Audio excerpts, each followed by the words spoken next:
Sorry sir, నేనే అర్జున్కి పెళ్ళవ్వదు అని ఆట పట్టిస్తూ వచ్చేదాన్ని. నిజంగా ఇలా జరుగుతుందని అసలు ఎక్స్పెక్ట్ చేయలేదు. I feel so guilty. ఒకే ఒక్కసారి అర్జున్ని కలిసి తనని వెళ్ళిపోమని చెప్పు. అర్జున్, నేను చెప్పేది ఒక్కసారి కూల్గా విను. Get out.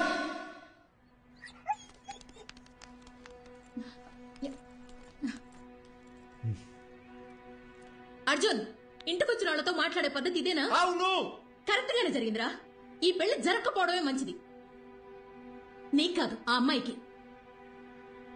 ఇంత చిన్నదానికి నువ్వు ఇలా అయిపోతే ఎలా? లైఫ్ లో ఇలాంటి ప్రాబ్లమ్స్ వస్తూనే ఉంటాయి. వాటన్నిటిని ఎలా హ్యాండిల్ చేస్తావు? అమ్మా, నాకేది చేత కాదు. నన్ను అలాగే పెంచారుగా. ఇంకొకసారి నా దగ్గరకు వచ్చి పిల్ల పెళ్లి అన్నారు, అప్పుడు చెప్తా.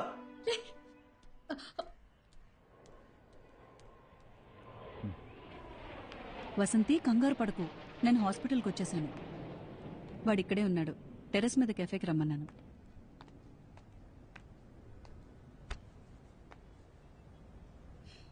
ఇన్నేళ్ల మా ఫ్రెండ్షిప్లో మీ అమ్మ ఇంతలా బాధపడ్డం నేను ఇప్పుడే చూస్తున్నాను.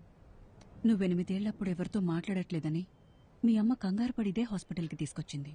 ఈ రోజేమో నువ్వు చాలా ఎక్కువ మాట్లాడేసావని బాధపడుతోంది.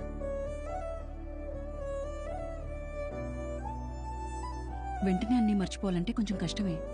అలా అని పదే పదే గుర్తు చేసుకుని బాధపడితే ఎలా?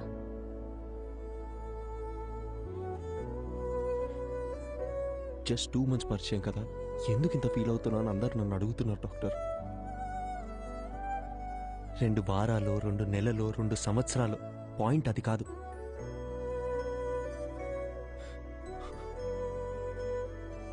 నేను సిన్సియర్గానే ఉన్నానుగా. వదిలేండి, ఆ పెయిన్ నాకు మాత్రమే తెలుసు, చెప్పిన అర్థం కాదు. అమ్మయ్యా, లైఫ్లో ఫస్ట్ టైం నువ్వు ఇంత ఓపెన్గా మాట్లాడటం చూస్తున్నా. చూడర్జున్, ఇదంతా టెంపరీ అని మర్చిపోకు. ఇలా జరిగిందని బాధపడుతూ టైంనంతా వేస్ట్ చేసుకోలేం కదా. కావాలనే కొన్ని విషయాలు మర్చిపోవాలి. Just keep your self engaged. నేను ఒంటరితనంలోనే బతుకుతున్నాను డాక్టర్, మీరు చెప్పేది నాకు అర్థమవుతుంది. బట్ నేను ఏం చేద్దామని ట్రై చేసినా మళ్ళీ మళ్ళీ జననితో పరిచయం అయినప్పటి నుంచి జరిగినవన్నీ అదే పనిగా గుర్తొస్తున్నాయి. నిద్ర కూడా సరిగ్గా పట్టట్లేదు. మైండ్ అంతా నెగటివ్గానే ఉంది డాక్టర్. పాజిటివ్గా ఉంటే నా దాకా వచ్చేవాడవే కాదు. అర్జున్, నేనిప్పుడు ఎంత చెప్పినా నువ్వు వినే పరిస్థితిలో లేవు. నీకిప్పుడు కావాల్సింది నా అడ్వైస్ కాదు, వేరే. ఎటైనా వెళ్ళి రావచ్చుగా. Why don't you meet some new people, do some soul searching? Doctor, నాకు ఈ ట్రావెలింగ్ అంటేనే అసలు సెట్ అవ్వదు. సరే, తర్వాత తిరిగ్గా మాట్లాడుకుందాం. నైట్ నువ్వు ఇక్కడే ఉండు. నేను రౌండ్స్కి వెళ్ళొస్తాను. 2 minutes I'll be there.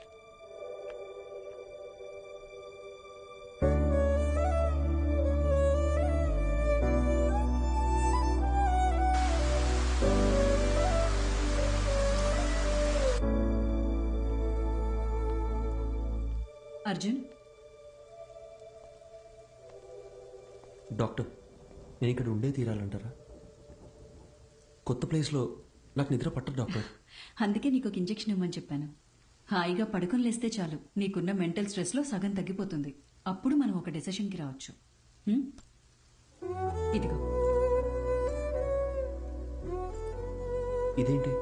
Arjun, నీలాగే నాకు కూడా సమ్టైమ్స్ స్ట్రెస్ అనిపిస్తుంది. అలా మనం లోగా ఫీల్ అయినప్పుడు మనసుకి నచ్చింది చేస్తేనే కరెక్ట్. నాకు రాయటం ఇష్టం. అలా నేను రాసిన షార్ట్ స్టోరీస్ ఇందులో ఉన్నాయి. నీకు బుక్స్ అంటే ఎంత ఇష్టమో నాకు తెలుసుగా. ఎలా ఉన్నాయో చదివి చెప్పు. మార్నింగ్ కలుద్దాం. Good night. Good night. Short స్టోరీసా? ఏం స్టోరీస్?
ఏం చేయకపోతేనే మనల్ని 10 రోజులు సస్పెండ్ చేస్తారు.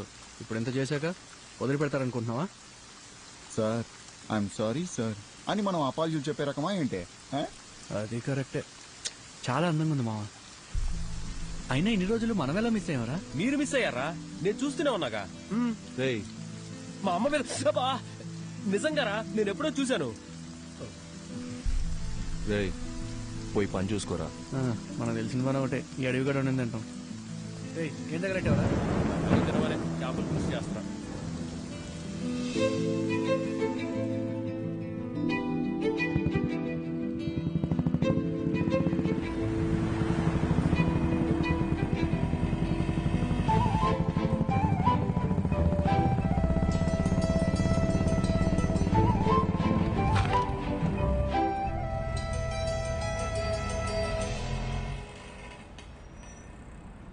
నీకు చెప్తే అర్థం కావట్లేదు. ఎక్కడికి వెళ్తా నువ్వు అనుకునేటేం కాదు. చూడడానికి ఉండొచ్చు. పద పద పద.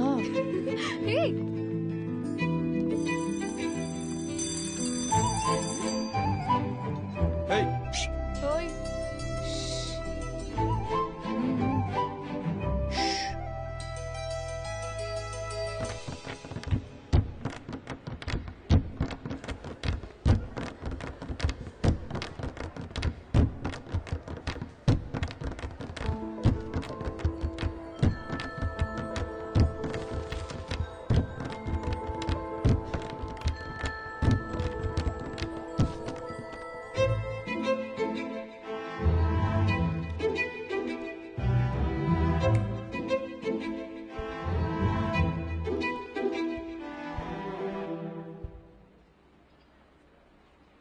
ఇలా భయంతో పరిగెడితే కుదరదు.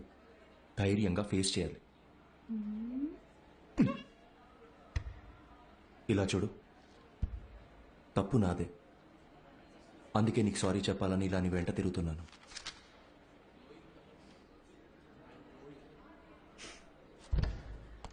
చెప్పేసి వెళ్ళండి. ఏదో చెప్పాలనే కదా వచ్చారు.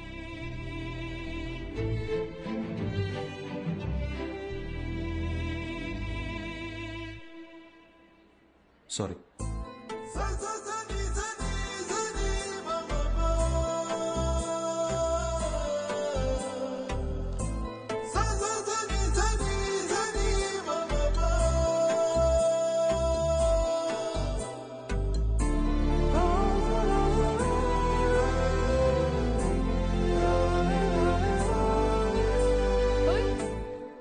మొత్తానికి మా వాడిని క్లాస్ రూమ్ దాకా రప్పించేశావు. సారీ కూడా చెప్పాడంటగా. మీరిద్దరు సుఖంగా ఉంటే అంతే చాలమ్మా. కంగ్రాచులేషన్స్. నువ్వు ఆగు, మా వద్దని జాగ్రత్తగా చూసుకోండి. Good morning sister. ఏంటి ఇదంతా? మనోళ్ళు మొదలెట్టేసరే. కాలేజ్లో అందరు ఇలా బిహేవ్ చేయడం నాకు నచ్చట్లేదు. మరి ఇంకోలా బిహేవ్ చేస్తే నీకు ఓకేనా? నిన్ను అడిగాను చూడు, నాది తప్పు. అరే పాసిరా పాసిరా. అరే ఇటు. మచ్చా మీనాక్షిరా. ఏయ్ అమ్మతోడు ఒకసారి అటు చూడరా.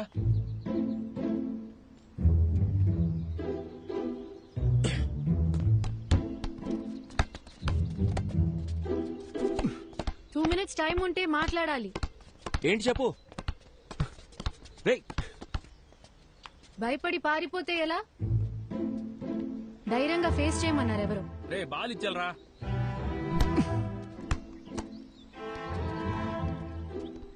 మన గురించి ఏమనుకుంటున్నారో తెలుసా? సారీ చెప్తానని వచ్చారు. ఇప్పుడు ఇలా ఇబ్బంది పెట్టడం కరెక్టేనా? నేను అక్కడే సారీ చెప్తావు అనుకున్నాను. నువ్వే క్లాస్ రూమ్ దాకా తీసుకొచ్చావు. ఇలా జరుగుతుందని తెలుసుంటే ఆ సారీ ఏదో ఆ రోజే చెప్పించుకునేదాన్ని. ఆ రోజే చెప్పుంటే ఇక్కడ దాకా వచ్చేదానివి కాదుగా. రేయ్ పాసే పాసే. సిస్టర్ బోల్.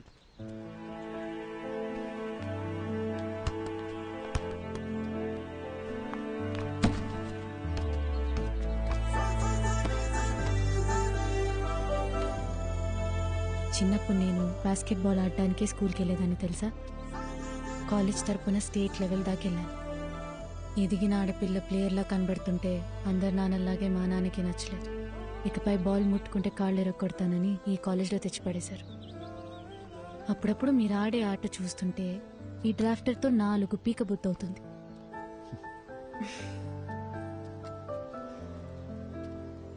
నీకో విషయం చెప్పనా? నేను బయలుదేరుతాను. మీనాక్షి,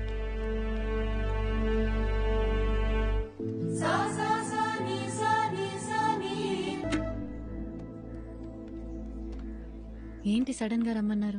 నిన్న ఫోన్లో అంతసేపు మాట్లాడినప్పుడు కూడా ఏం చెప్పలేదు. అసలు ఇక్కడికి ఎందుకు వచ్చాం? ముందు ఆ డ్రాఫ్ట్ ఇటువు, చెప్తా. కోచ్తోనే మాట్లాడేశా, నాకు తెలిసిన వాళ్ళే. ఇంకో 20 నిమిషాల్లో మ్యాచ్ ఉంది, నువ్వు ఆడుతున్నావు. అది ఇలా ఇస్తారా? ఇవ్వండి. ఏంటి ఆటలుగా ఉందా? నిన్ను ఆడమని చెప్తున్నాను. ఇంకా ఎన్నాళ్ళని నీ మనసుకు నచ్చిన చేయకుండా ఇలాగే ఉండిపోతావు? ఇల్లు, నాన్న, పరువు ఇవన్నీ పక్కన పెట్టు. నీకున్నది ఒకే ఒక లైఫ్. నీ మనసుకి ఏది నచ్చుతుందో అదే చెయ్యి. మీనాక్షి, నీకు నచ్చకపోతే వదిలే, కానీ ఈ ఒక్కసారి ఆడు ప్లీజ్, నా కోసం. అదేంటి మీకోసం? నేనాడి చాలా రోజులైంది, ఇప్పుడు ఇలా సడన్ గా ఆడమంటే ఎలా? సత్య, ఏయ్ వెళ్ళు.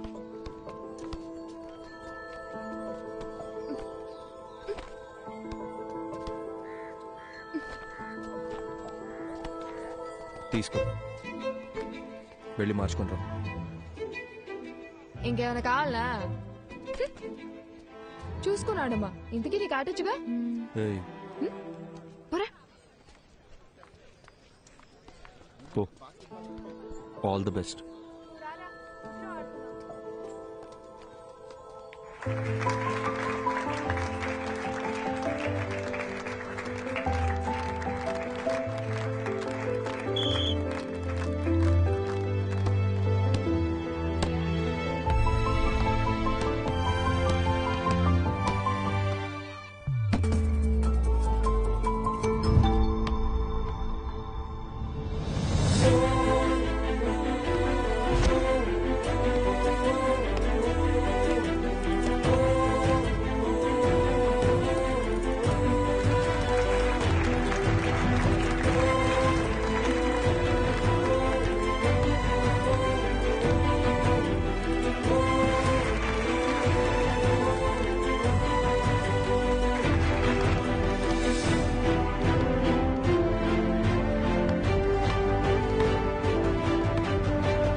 ఇప్పుడు మన ఇంటికి వెళ్తున్నామా? ఎటైనా వెళ్దామా? కాఫీ?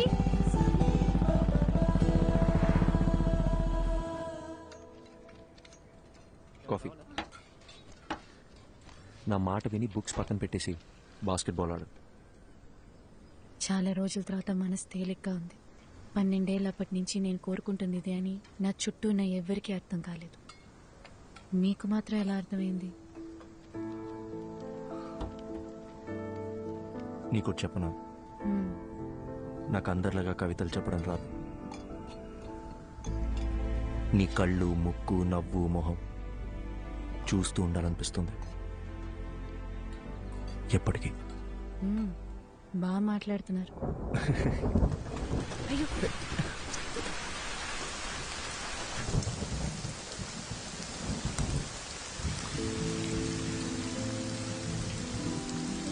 ఇకపై క్షణక్షణం భయపడుతూ బతకాలనిపించట్లేదు. మనసుకి ఏది నచ్చిందో అదే చేయాలనుకుంటున్నాను.